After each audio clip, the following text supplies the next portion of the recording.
ஆனந்த பூங்காற்றி. மா வாமா வாமா வா உள்ள வந்து உட்காரு.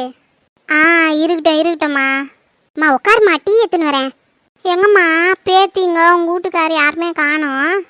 அவர் வேலைக்கு போய்க்கிறாருமா. பசங்க 2 பேர் இதை உள்ளே தான் இருக்கிறாங்க. அப்படியா, சரி சரி. இதோ இருமா, தண்ணி எடுத்துன்னு வரேன். மகா அப்படியே பசங்க 2 பேரையும் வர சொல்லுமா. சரிம்மா. ஐயோ, கிளவி என்ன காலையில் வந்து உட்காந்துருக்கு. வர்மிகா, நல்லா இருக்கிறியாம்மா? நல்லா இருக்கேன் பாட்டி, நீ எப்படி இருக்க? நல்லா இருக்கிறேன் தங்கம். ஆமாம், நீ ஏன் பாட்டியை பார்க்கறதுக்கு வரதே இல்லை? நீ தானே எனக்கு செல்ல பேத்தி. நீ தான் அப்பப்போ வந்து பார்த்து நிற்ப. இப்போல்லாம் வரவே மாட்டியே. அதெல்லாம் ஒன்றும் இல்லை பாட்டி, காலேஜில் நிறைய படிக்க கொடுக்குறாங்களா, அதனால எங்கேயுமே என்னால் போக முடியல. சரி வந்து உக்காருமா. ஆமாம், அக்கா எங்கே போனா? ஆளே காணா. கிளவி வந்ததுமே ஆரம்பிக்கணும்னு நினைக்கிறியா? என்னம்மா நான் கேட்டு நிற்கிறேன், பதிலே சொல்ல மாட்டேன். அது ஒன்றும் இல்லை பாட்டி, அக்காவுக்கு கொஞ்சம் உடம்பு சரியில்லை, அவள் உள்ளே தூங்கிட்டு இருக்கா. என்னதே உடம்பு சரியில்லையா? என்னம்மாச்சு? தெரியல பாட்டி, அவளுக்கு 2 நாளாவே உடம்பு சரியில்லை. அப்படியா? நான் வரேன்னு ஃபோன் பண்ணப்போ கூட அம்மா எனக்கு எதுவுமே சொல்லியே. நீ ஃபோன் பண்ணும் போதெல்லாம் நல்லா தான் இருந்தது பாட்டி. நீ வரேன்னு சொன்னதுக்கு அப்புறம் தான் அவளுக்கு உடம்பு சரியில்லாமல் போயிடுச்சு. ஆமா சொல்ற, ஒன்றும் புரியலையே எனக்கு. அது ஒன்றும் இல்லை பாட்டி, உன்னை பார்த்து ரொம்ப நாள் ஆகுதா, திடீர்னு நீ வரேன்னு வர ஃபோன் பண்ணிட்டியா, அதான் ஷாக்ல அவளுக்கு அந்த மாதிரி ஆயிடுச்சு. வரு, அப்பா நல்ல வேலை அம்மா வந்துட்டாங்க. என்னம்மா? இந்தாம்மா, இந்த தண்ணியை பாட்டிக்கிட்ட கொடு. குடுமா. கேஸில் டீ வச்சுட்டு வந்திருக்கேன், இது வந்துடுறேன். பாட்டி தண்ணி எடுத்துக்கோங்க. குடுமா.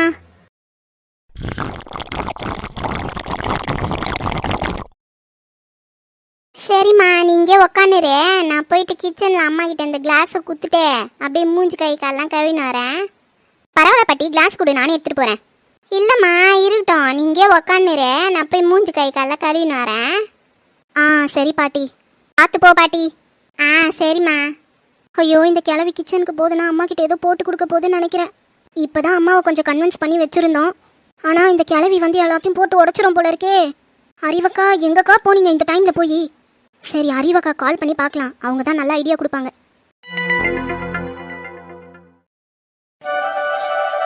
பிரியா, பிரியா இங்க வாமா.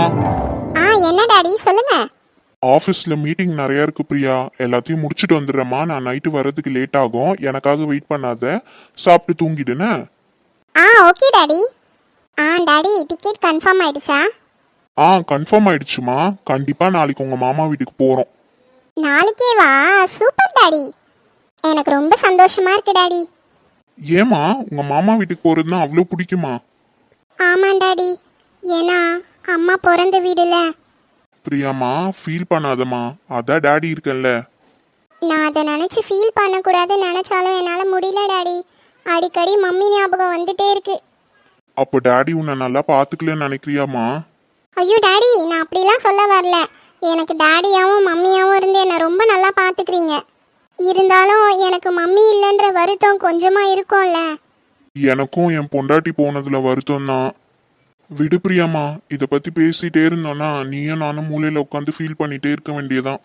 என் ஒய்ஃபை எனக்கு ரொம்ப பிடிக்கும், அதை விட எனக்கு அதிகமாக என் பொண்ணை பிடிக்கும். அவளுக்கு ப்ராமிஸ் பண்ணி கொடுத்த மாதிரி என் பொண்ணை எந்த குறையும் இல்லாமல் நல்லபடியாக வளர்க்கணும். டாடி, எனக்கு என்ன குறை இருக்கு? நான் ரொம்ப சந்தோஷமா இருக்கேன் டாடி. சரி அதெல்லாம் விடுங்க டாடி. மாமா வீட்டுக்கு போயிட்டு எப்போ ரிட்டர்ன் வருவோம்? அதுவா, உன் கல்யாணம் முடிஞ்ச பிறகுமா. பிரியாம்மா, என்ன பிரியாம்மா, உங்க அப்பா இன்னும் கிளம்பலையோ? கிளம்பிட்டேன் அத்தை. மாப்பிள்ள சாப்பிட்டு போங்க.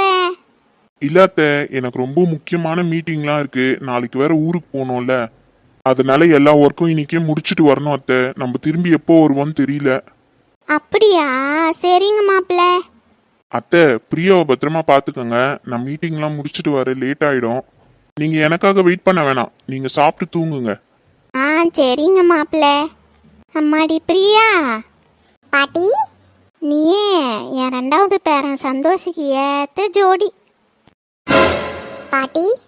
ஆமாம்மா, என் பெரிய பேரன் உன்னோட வயசு கொஞ்சம் கூடுதலாக இருப்பான். ஆனால் உன் வயசுக்கு என் சின்ன பேரன் தான் கரெக்டாக இருப்பான். அதனால தான் சொல்கிறேன், அவனை கல்யாணம் பண்ணிக்கோமா. இல்லை பாட்டி, எனக்கு கல்யாணம் பண்ணிக்கலாம் இப்போதைக்கு விருப்பம் இல்லை.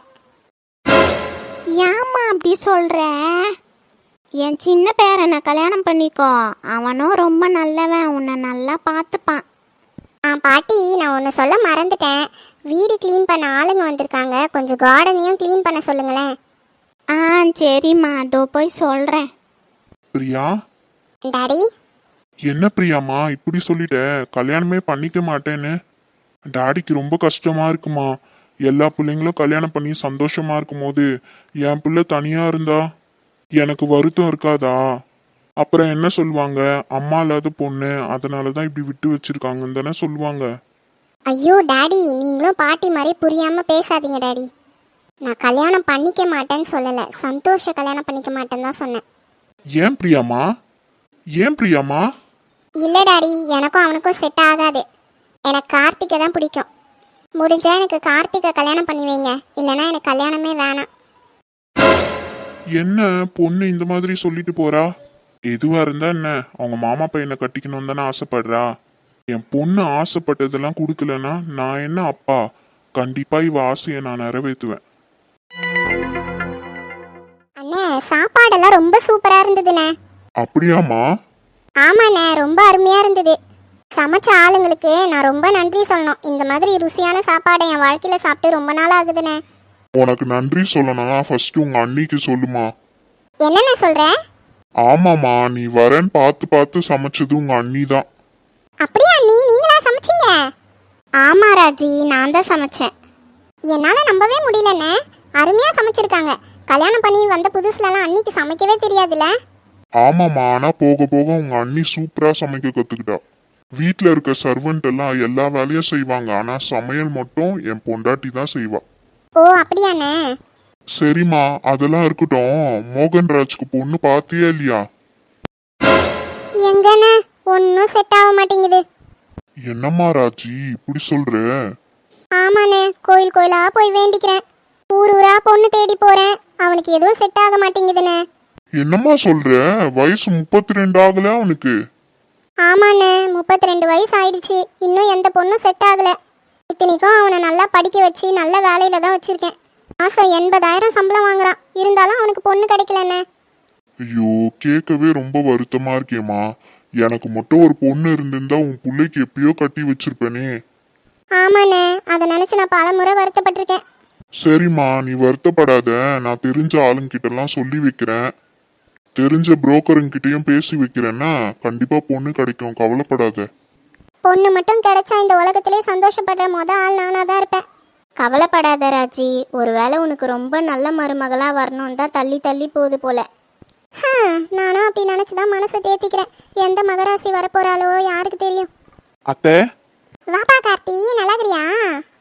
நல்லா இருக்கேன் அத்தை. நீங்க எப்படி இருக்கீங்க? மாமா எப்படி இருக்காரு? மோகன்ராஜ் எப்படி இருக்கான்? அவங்க எல்லாருமே நல்லா இருக்கிறாங்கப்பா, நான் கூட நல்லா இருக்கேன். ஹாய் மோனி, நல்லா இருக்கியா? நல்லா இருக்கேன் கார்த்திக் மாமா. சாப்பிட்டீங்களா அத்தை? சாப்பிட்டேன்ப்பா, அம்மா நல்லா அருமையா சமைச்சிருந்தாங்க. ஆமா அத்தை, எங்க மம்மி சூப்பரா சமைப்பாங்க. கார்த்திக், சொல்லுங்க டாடி. தம்பி ஏதோ ஃபீஸ் கட்டணும்னு சொல்லிட்டு இருந்தான், அது என்ன ஏதுன்னு கேட்டு விசாரிச்சு காசு அனுப்பி விடுப்பா. ஓகே டாடி, நான் பாத்துக்கிறேன். சரிப்பா. நான் அவனுக்கு கால் பண்ணி என்ன டீட்டெயில்ஸ்னு கேட்டு வரேன் டாடி. ஓகேப்பா. அத்தை, கொஞ்சம் வேலை இருக்கு, வந்துடுறேன் அத்தை. சரிப்பா கார்த்திக். பரவாயில்ல, கார்த்தி ரொம்ப பொறுப்பான பையனா தான் இருக்கான். பொறுப்பான பையனா? ஃபர்ஸ்ட் பொண்ணுங்க கிட்ட எப்படி பேசணும் அப்படின்னு நடந்துக்கணும்னே எனக்கு தெரியாது. இவன் பொறுப்பான பையனா? இந்த மம்மிக்கு கொஞ்சம் கூட விவஸ்தையே இல்லை, யார் யார் எப்படின்னே தெரியாம பேசிட்டு இருக்காங்க. இவனை கட்டிக்க போறவ ரொம்ப பாவம். மது, மது எழுந்துடுறி. வரு, மது எழுந்துரு மது, பாட்டி வந்திருக்கு. வரு, என்ன வரு சொல்ற? ஆமா மது, பாட்டி வந்திருக்கு. ஐயோ, அந்த ருக்கு ஆண்டி கால் பண்ணி சொன்னதும் பாட்டி வந்துருச்சு பத்தியா? எனக்கு ரொம்ப பயமா இருக்கு வரு. லூசு, எதுக்கு பயப்படுற? அந்த ருக்கு ஆண்டி வந்து பாட்டி கிட்ட எல்லாத்தையும் சொல்ல போகுது, ஏட கூடமா என்ன போட்டு கொடுக்க போகுது வரு. அவ்வளவுதான், போச்சு, என் வாழ்க்கையே போச்சு. லூசு, அதெல்லாம் ஒண்ணும் இல்ல, அந்த ருக்கு கிளவிலாம் வராது. அது எப்படி வராம இருக்கும்? அதுதானே பாட்டி கால் பண்ணி சொல்லிச்சு, அது எப்படி வராம இருக்கும்? கண்டிப்பா வரும். சத்தியமா சொல்றேன், அது வராது. என் மேல நம்பிக்கை வை. என்ன வரு சொல்றேன்? ஆமா மது, பாட்டி போற வரைக்கும் அந்த கிளவி இந்த வீட்டு பக்கமே வராது. நான் சொல்றது சத்தியம், என்ன நம்பு. சரி, அந்த ஆண்டி வரலனா இப்ப பாட்டி வந்து நம்ம கிட்ட ஏதாவது கேட்கும்ல. அதான் எனக்கும் பயமா இருக்கு. என்னத்த வந்து பேச போதோ கிளவி உடனே கல்யாணம் கல்யாணம்னு வேற ஆரம்பிச்சிடும். அவ்வளோதான், என் வாழ்க்கையே போச்சு. மெண்டல், எதுக்கு பழுதுட்டு இருக்க? அமைதியா இரு. எல்லாத்தையும் நானும் அறிவக்காவும் பார்த்துப்போம். தயவு செஞ்சு அமைதியா இரு, அழாத. அறிவக்கா வரேன்னு சொன்னாங்களா? ஆமாண்டி, வரேன்னு தான் சொன்னாங்க. ஆனா அவங்களுக்கு கால் பண்ண நாட் ரீச்சபிள்னு வருது. அவங்களை எப்படி காண்டாக்ட் பண்றதுன்னு தெரியல. வீட்டுக்கு போய் கூப்பிட வேண்டியதானே? வீடு லாக் பண்ணியிருக்குடி. அவங்க எங்கேயோ வெளியே போயிருக்காங்கன்னு நினைக்கிறேன். ஐயோ, அப்ப நான் கண்டிப்பா மாட்டினேன்டி. ஏய், அதான் நான் இருக்கேன்ல. மதே